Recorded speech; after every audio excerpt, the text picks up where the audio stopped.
Yeah, I guess I'm live. Okay. Well, I wasn't going to start yet because I was smoking a cigarette, but I guess I went ahead and hit the button anyway, so here we go.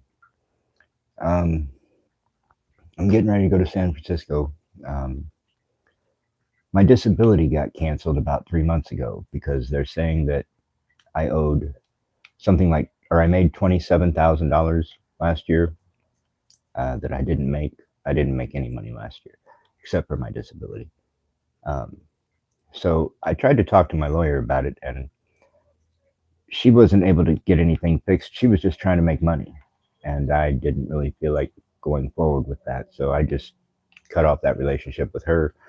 And I'm going to go ahead and go back to San Francisco because Swords to Plowshares is there. And that's who helped me get into my apartment last time when I lived there. Um, I used to live right there. Oh, gosh, it was less than a mile. It was actually less than a block. I lived less than a block from Crissy Fields Beach in San Francisco. Who's that? Oh, hey, Brooke. So, I lived right there next to Crissy Fields Beach, and it was absolutely beautiful. I could see the Golden Gate Bridge from just outside my window. It was about a mile away. And anyway, it was a great time. I lived there for about 5 years. San Francisco is a wonderful city. Um, Best place I've ever been. It's easy to live there. The food is great. They got tons of good food there. Um, the people are great. Uh, you've got a wide variety of people from everywhere in the world. You've got uh, three sides. It's a peninsula basically. You got three sides to it. On one side, or on one side, you got land that goes back down into California, and then on the other three sides, you've got water. You got Oakland just across the way on the other side of the bay, and it's just absolutely gorgeous. The water's about 50 to 60 degrees all year round, so it's nice and cool there, even in the summertime, and it's warm in the wintertime. So that's really nice. It's really easy to live out there. Um, anyway, I'm going back to Swords to Plowshares as soon as I get there. When I get off the bus, that's going to be my first stop. I'm going to call the old apartment manager that I had when I first got out there, Brittany, and have her get me in touch with some of her people inside Swords to Plowshares. So that's the plan as it stands right now. I'll be leaving here about 4 o'clock to go to the Greyhound station with my cat. She's around here somewhere. Anyway, they have a strict policy against allowing anything other than service dogs.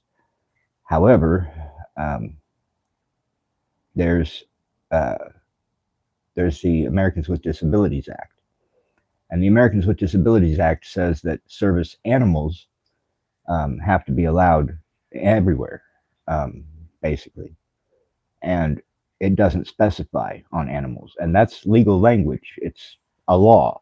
So they didn't play with their language when they wrote that. It's not something that can just be interpreted by anybody however you want to. You have to use the word animal. And if that's not part of Greyhound's policy, well, they're outside the law. You can't just decide that dogs are the only animal that you want to include.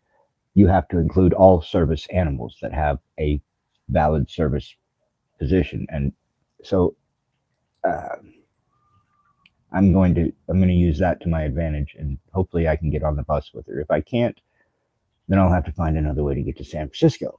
But I don't think I'll have a problem. So that's where we're at, and that's where we're going. I should be able to get myself back into an apartment, hopefully within a month or two. But Swords to Plowshares offers hotel vouchers for veterans, so I should be able to get into a hotel as soon as I'm approved with them. And I've got all my paperwork in order. I'll be taking that with me. Um, and they're right there on Howard Street when you first get into San Francisco, so it'll be real easy to get in touch with them and get all this process started. So hopefully I won't be homeless at all.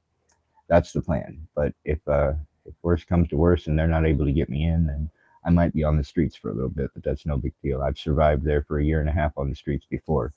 I can handle this. But anyway, that's the journey we're getting ready to go on. I'll probably be doing a lot of live streams when I get out there because I plan on getting into some activism. I'd like to see if there's something I can do to help with the homeless problem in San Francisco and the rest of the nation too.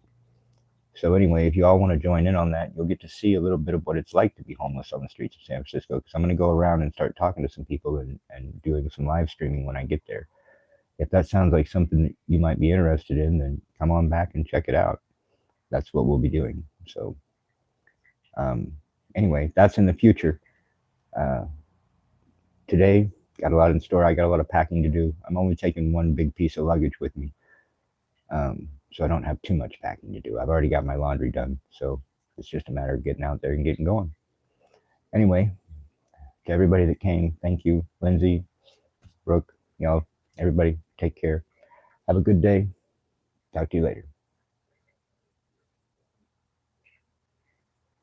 How do I stop this thing?